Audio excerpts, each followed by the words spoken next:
Secrets of Mosswood revealed, Battle of the Alphas, and the Beacon. All that and more on Season 2, Episode 4 of the Sinner Vulture. Stay with us. You're tuned in to AfterBuzz TV, the ESPN of TV talk. Now, let the buzz begin. The most loneliest day of my life. I feel like poor Harry had a lot of lonely days. Yeah, I think we had a lot of lonely people in this episode entirely. Hey there, AfterBuzzers. Thanks so much for joining us here to discuss the 4th episode in this 2nd season of The Sinner. It's called Vulture, and we saw a lot of people battling for control in this episode. I'm Alice Ford, and today we're going to be talking a lot more about Mosswood and just what and how deep its fingers go into the town and into so many people, I think, as well. We're going to have a blast of the past with Heather, Marin, and even Harry with his past as well. And Beacon Psychiatric and Dr. Sherwood. There's a lot of stuff going on in this episode. But before we get into it, I want to introduce my co-host here. Hey everybody, Zia Anderson here. Excited about this episode. Yeah, and Zia's going to be running our live chat. So Yes. if you guys have any comments, questions, any thoughts on this episode, please let us know. And Zia will give you a shout out as well. And we've also got today a special segment on Killer Kids. And of course, we'll do our predictions for our next episode as well. So let's just jump right in, I guess, and we'll start with talking about Mosswood. So we learned so much about Mosswood in this episode. And, you know, that opening quote was really interesting. That kind of got my head spinning, which, you know, you see Harry reading from Dr. Sherwood's diary, and he says, "Every day I search for an exit from the labyrinth." Mm-hmm. What were your first thoughts on that when you heard that? Well, for me, my first thoughts, I went back to Legion because that's, if you've seen that episode, they have a Minotaur and a maze. So I first thought of that. But pertaining to this, I feel like the maze, you're the Minotaur, and I mean, you know, because at the end they go, "I am the Minotaur." Mm-hmm. So getting out of the maze is like getting out of your own head, in a way. Like you're lost in all of your feelings and your thoughts. I mean, this is the most simple form of it. You're lost in all of your feelings and your thoughts, and you got to try to find your way out of it. Yeah, and that, I guess that like kind of thought kind of expands throughout the whole episode. You know, we see kind of everyone battling with like their past and their real self and Right. you know what kind of like demons they all have. So it's pretty interesting, I think. That Another interesting theme too, and I don't know if this is part of it, is lying kept coming up. And it was this very, because you see it in last episode with Julian, how when he talks about lying, he gets so worked up about it. And when they do the flashbacks with Marin, she also gets so upset about the lying. It's like the worst sin that you can commit. you're right, that's a really good point. I mean, we hear it over and over again with Marin and Heather.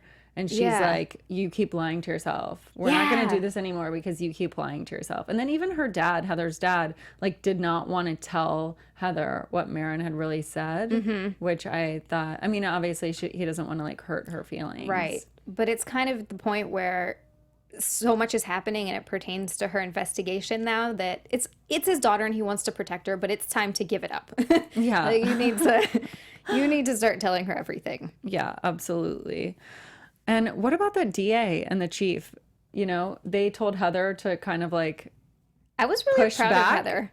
against, but I was wondering, like, do you think that either of them are still maybe enthralled in the whole Mosswood? Maybe, because it feels like they're definitely far-reaching, obviously, with the doctor. And was it you or is it Takira that thinks that also the deputy is part? Me, Yeah, it was Brick. you. Yeah, Yes. You also think that he is part of it, and I have to agree. The more you see of him, he's always got such a weird vibe every time you're talking to him. I'm not sure about the DA. They want to try him as an adult, so I'm thinking no, because otherwise they would probably be doing everything they could to get him a lighter sentence. Yeah. But I was definitely really proud of Heather for standing up for herself and for Harry. I thought that was, because he was trying to say, "Why are you trying to try him as an adult?" And kind of talking about Harry's past like he had done something wrong previously, when he's really just searching for the truth and what's best for the client. Because he can see that this isn't just a cut and dry, he's this evil kid who murdered somebody. Like there's so much more to it, and he can tell. And the fact that everybody else doesn't see it is probably really frustrating to him. Yeah, I'm absolutely sure. I mean, And then we see, obviously, Harry agrees to meet Vera and go to Mosswood. And my first thought on that was like, oh my God, this is such a terrible idea. And with that Yes. voicemail, even, I was like wondering, like, what is Heather going to think right now when she hears this voicemail about like what Harry's been up to that he like doesn't share? Yeah. Yeah. And it's really odd. He goes, let her think, he tells Heather, let her think that she's in control. No, I'll go. But you're still putting yourself into a really weird situation, as we could see. Yes. Oh my God. Like when Harry gets lost in the woods. Yes. I was like, oh my God, something super terrible is about to happen.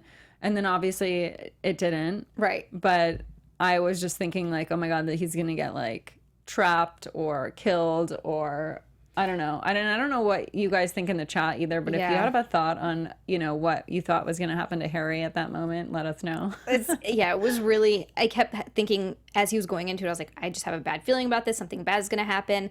But I also kind of had a feeling because she left, she didn't stop, she didn't look back, that was part of the session that she was trying to get him to Get pissed. yeah, like have that part of him come out, which I guess sort of was Yeah. what she was after because in the cabin, she was telling him, oh, this is the real you. Like, this is what we see.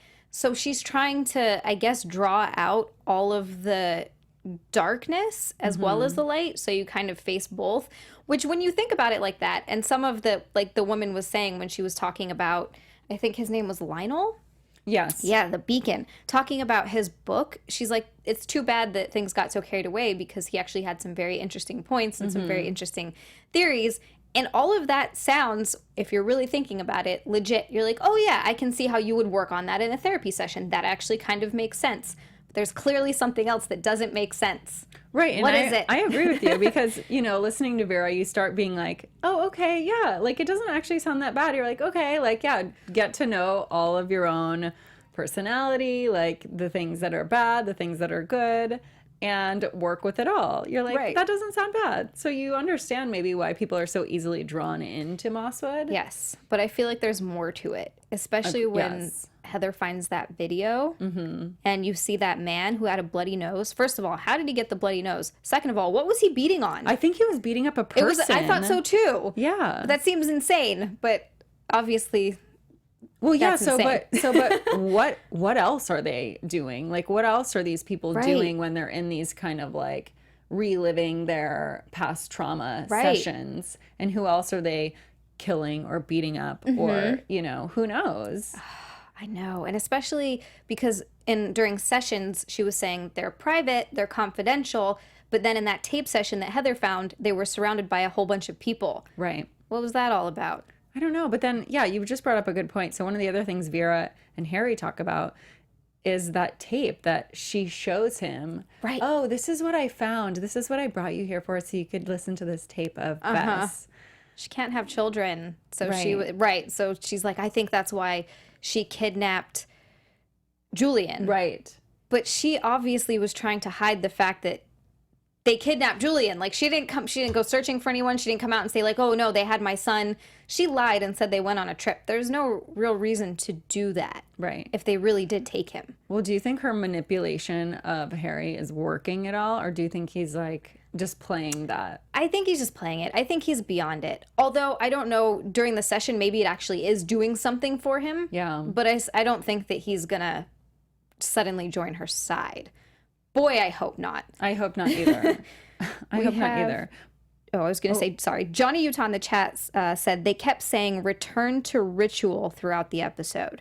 That is a good point, too. That They is a did good say point. return I'm to not sure ritual. what that means. I'm not sure either.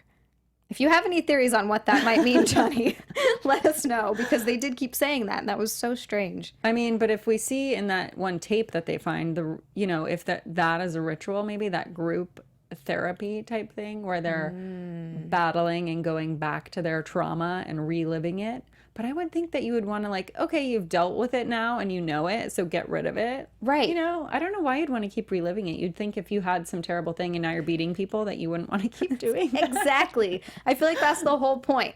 Like the logical way to go about therapy and doing that would be to relive the trauma and then, you're right, let it go. Right. So it seems like they want you to have that part of you just sort of always present, like that, maybe like it's a balance. I'm not sure. and we're only 4 episodes in, so I'm sure more will come out about it. Yeah, I think we're going to learn a lot more about Mosswood. But before we jump into the next topic, let's learn a little bit more about other shows we have here at AfterBuzz. Oh, yes. Hey, AfterBuzzers. Our network produces after shows for nearly all of your favorite TV shows. From dramas, reality TV, sci-fi, and more, there is no network that works harder to serve television fans. But we need your help. We're asking that you please subscribe to one or more of our YouTube channels. By subscribing to our channel, YouTube will suggest content that's tailor-made for you, and it will help AfterBuzz continue to grow. And if you're worried about pesky notifications, don't be, because they're optional. You can turn them off. It's awesome.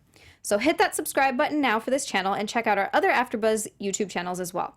Let us know you did so in the comments, and we will shout you out on air. For now, thank you for being the best fans and for helping us be the ESPN of TV talk. Yes, that's right, guys. And, we're both on, I think, other shows as well. So you can check us out. I'm on Wednesday nights on Younger if you guys are into comedies.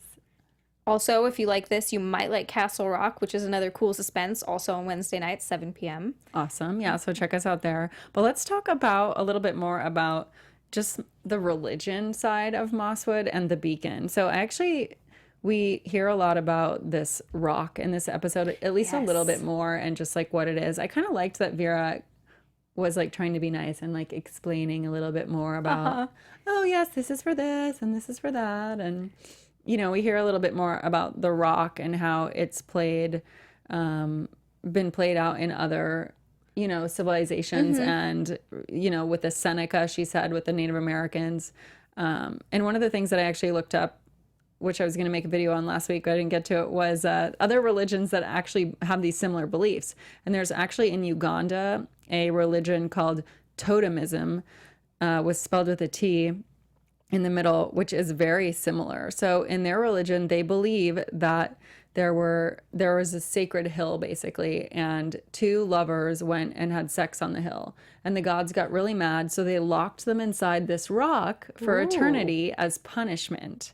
And so now the people of this religion believe that basically these giant rocks that are there are like basically like kind of like the fingers of the gods, like the gods have reached down and touched them. So they go and pray to them. They're not allowed to wear shoes when they do it. And they're not allowed to have any sort of like sexual anything like anywhere near it. So it has definitely some elements that are very similar, which I thought was really interesting.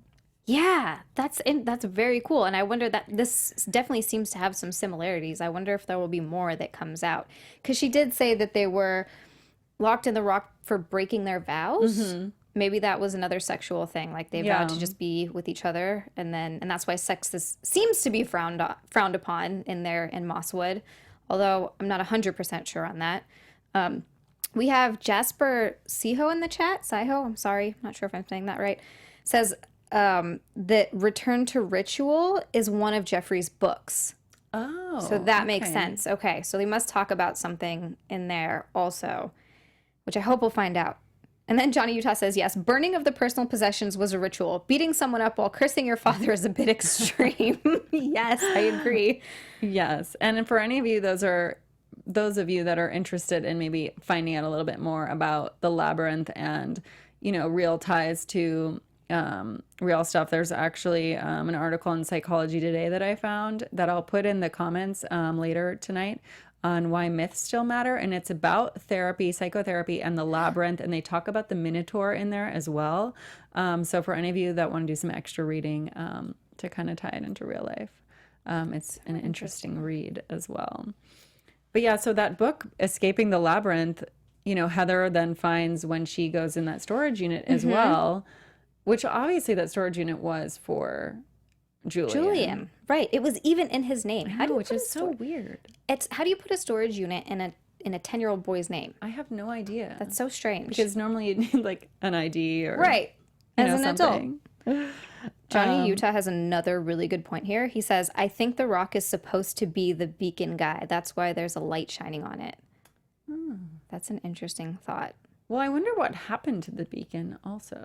Right. Where is he now? Because they were saying that he disappeared after the issues that he had surrounding his practices, talking about violence. Right. And then what's her name at the beginning? Carmen said that he really likes, women, and then all the stuff about the Purple Lake. So he must come to Mosswood then, I would assume, at some point. I'm wondering if we're going to maybe meet him. And maybe that's where Marin went. Yeah. Dead at the bottom of the lake. Yeah. Yeah. With all the other people that have disappeared from Mosswood. Turns out he's just a serial killer, and he's been using this religion to rape and murder women for years and years and throw them into a lake, maybe. Well, it sounds like it with the past allegations of sexual abuse. Yeah. And, I don't know. Yeah, he lost his license in the 90s, so. What was really weird about it to me was when they were talking to Carmen, when she saw his picture, she wanted to keep it, and she got so worked up about it, and she's like, please, she started freaking out, similar to how Julian freaks out when he starts to think about lying. She wanted that picture. Yeah, it's so interesting how almost obsessed or indoctrinated that they become. Yeah. Even when something so terrible happens to them, and then they still are obsessed with, that person or that, that belief. It's very interesting. I mean, and it just made me think of Scientology. Right. Oh so my many gosh. times. Yes. I was like, oh my God. Because you hear about that, and it's funny because you hear people talk about it who are in Scientology still, and they sound like they're completely brainwashed, and to me it's just so apparent. But I don't know, obviously when you're brainwashed, you don't think you're brainwashed. And then you hear about Leah Remini, who got out of it. And I love that show, by the way. It's so good. Yes. As a side note. Yes. Totally different show. Yes. But yeah, and it seems sort of like this with her, even though she had this horrible experience with it and she's talking about it, she loses it when she sees his picture. It's Stockholm Syndrome to the highest level. Yeah, absolutely. And I want to talk a bit more about that, but I also want to remind all you guys that are watching that we're also on iTunes. So if you get a chance, you can actually download, listen, or listen live on iTunes as well. And don't forget to rate, review, and subscribe to us on there and on here on YouTube as well. So make sure you give us a 5 stars and give us a good review as well, so we can get more people listening to us about this show, because it's awesome. Yeah. But let's talk a little bit more about that psychiatric hospital. And it's so funny when they said Beacon Psychiatric Hospital, you see Harry and you're like, oh my God, that's where his mom is. Yes. And I was thinking at the beginning, I was like, we're gonna see his mom, she's still gonna be there. But then we find out that she actually left there in 1974.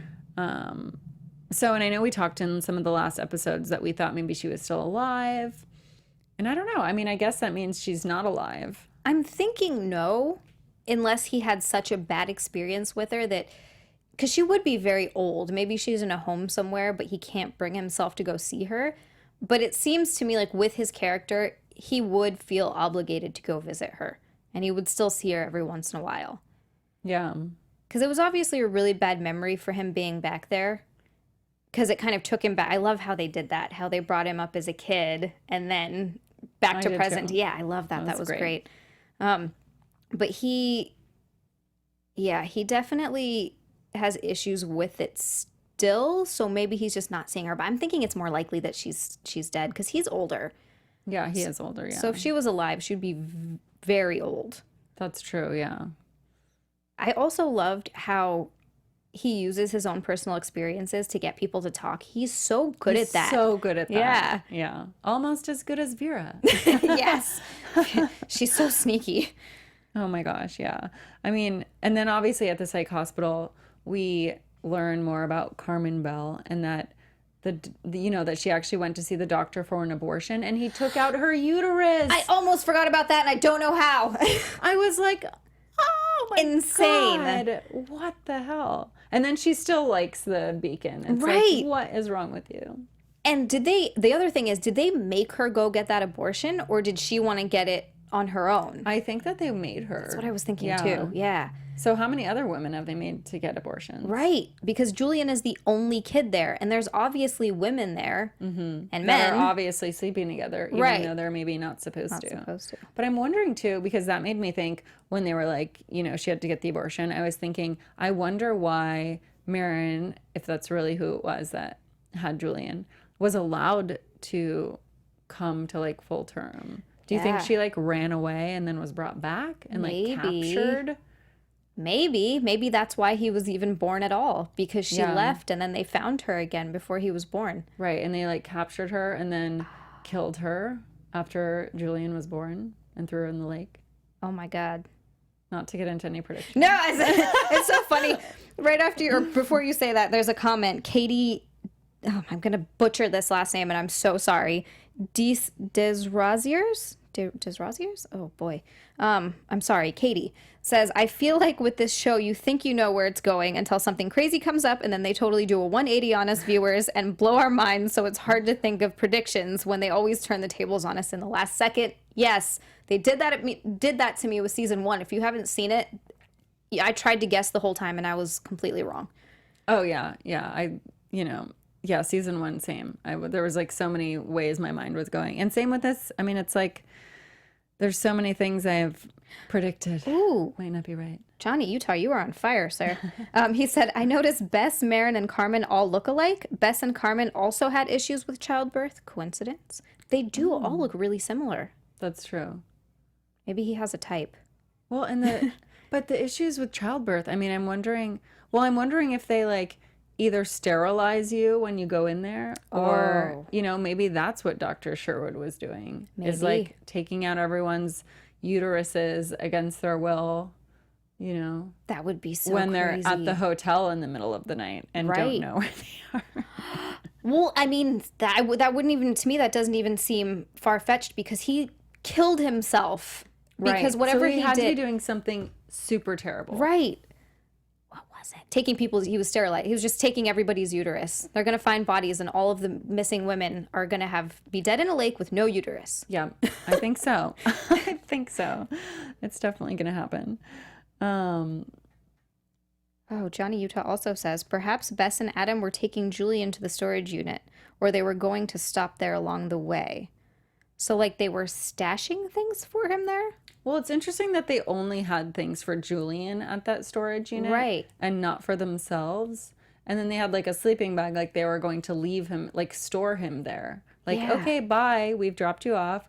We're going to leave you here and then go back to I don't know if they were planning on going back and like pretending like, oh, sorry, we lost him in the Niagara Falls. He died. He fell down the falls in a barrel. Yeah, I don't know. That's interesting because unless they were like going to escape and then leave him and then like make sure no one was following them and then go back and get him. But yeah, very interesting that they like had it all set up just for him with all the books. Like, Right. Here, do some light reading while we. And the tape as well. They left him Right. with that crazy tape. That was Marin, right? That was Marin. Okay, in yeah. the tape. Absolutely. And she was dressed very strangely. Yeah. It looked like she had a black, like, unless I just was seeing things, but it looked like she had a black high collar, like, cloak type thing on. And, Yeah, like, I dark don't know. I mean, eye we definitely makeup. just see like the side of her Yeah. face. But Heather Could've was just been definitely shadow. like, there she is. I could have saved her. Oh, She's she's beating herself up. I don't think she could have sure. saved her. Yeah. She was too far gone. Yeah, I agree. Well, and we learn a lot more about her in this episode too, Yeah. and really, what drew her to Mosswood. And it seems like that's what draws everyone to Mosswood is that they don't really have or know what they're doing with their lives, and so they're much more easily swayed on like, Yes. a different way of thinking. I guess. agree. And I feel like they also they want to be a part of something.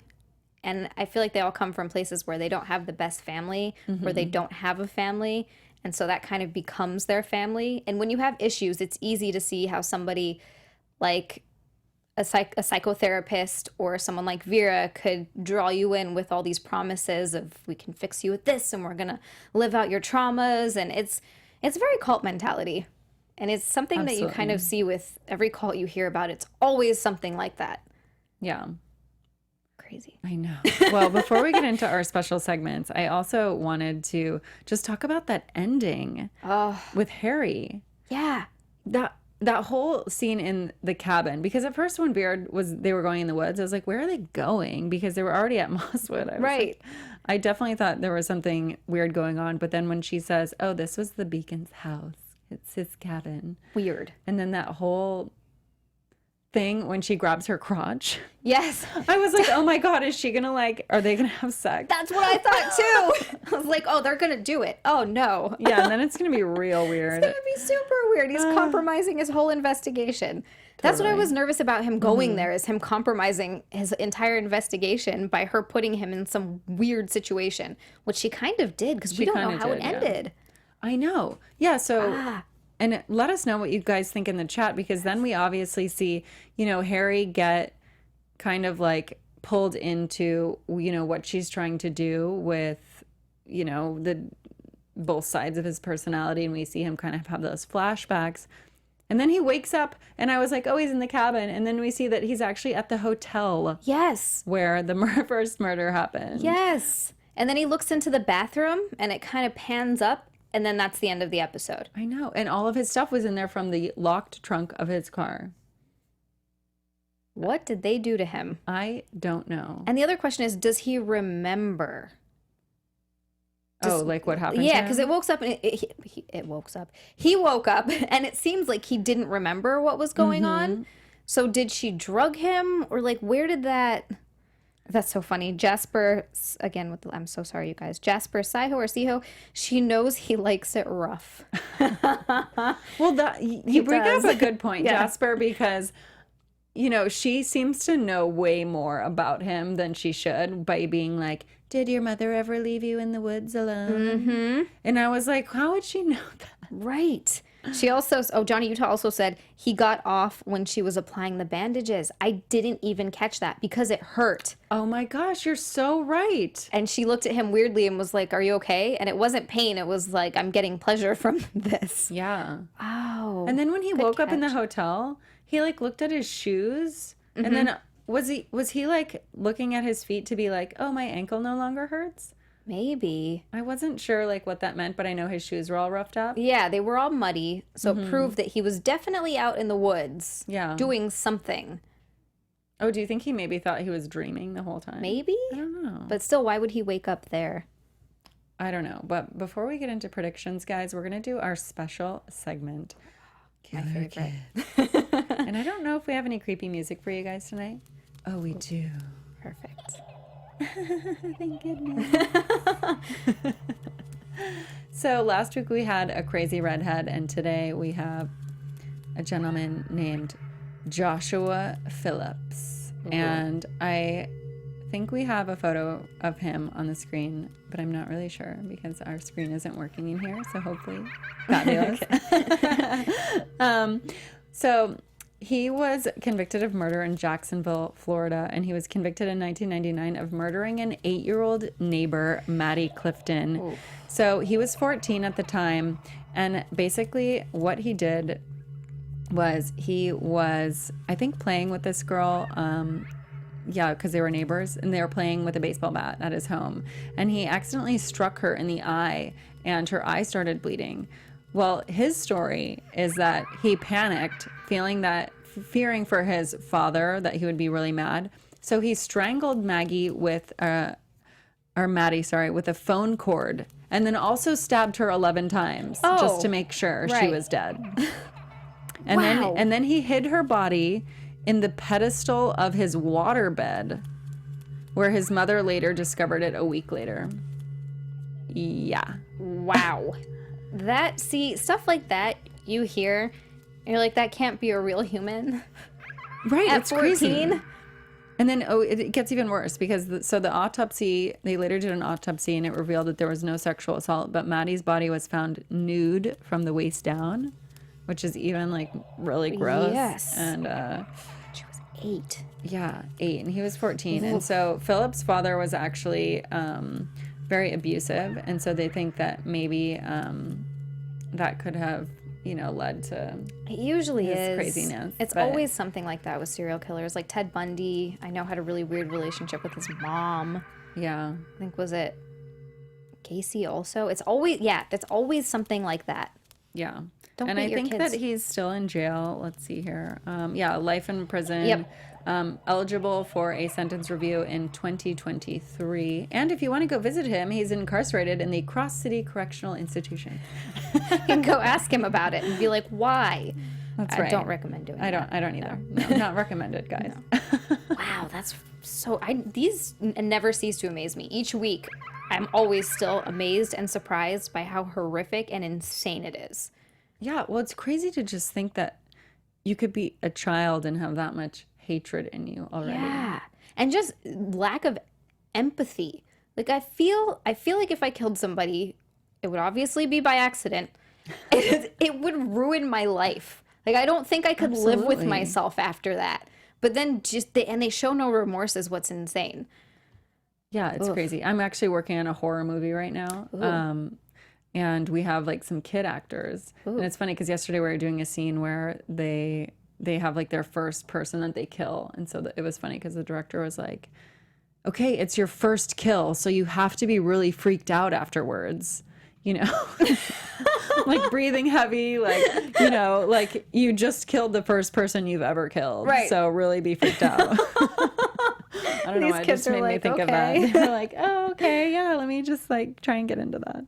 But anyways, yeah, let's talk about some predictions that we think for episode 5. Now, your AfterBuzz TV predictions. Okay, I'm gonna go out on a limb here and say, for some reason, I don't actually feel like Marin, I can never say her name right, Marin is dead at the bottom of a lake. I kind of have a sneaking suspicion that the Beacon is still living somewhere in some weird secluded area collecting women that just kind of do his bidding. Or like worship him or whatever he does with his women. He's just got them somewhere in a cabin and that's where they keep disappearing to. He's like the worst Mormon leader ever, Right. with like more wives than anyone else. Like 85 wives. It's just a house full of women on a sprawling estate. I know. I something like that. have to not think about like the preview that I saw. I don't, and I didn't watch those. I always want to because I want to know what happens, but I stop myself because I'm like, oh, it's going to give away too much. But I do think that they're going to start looking into some of those lakes. Yes. And I think they are going to find some bodies. That's going to be my prediction.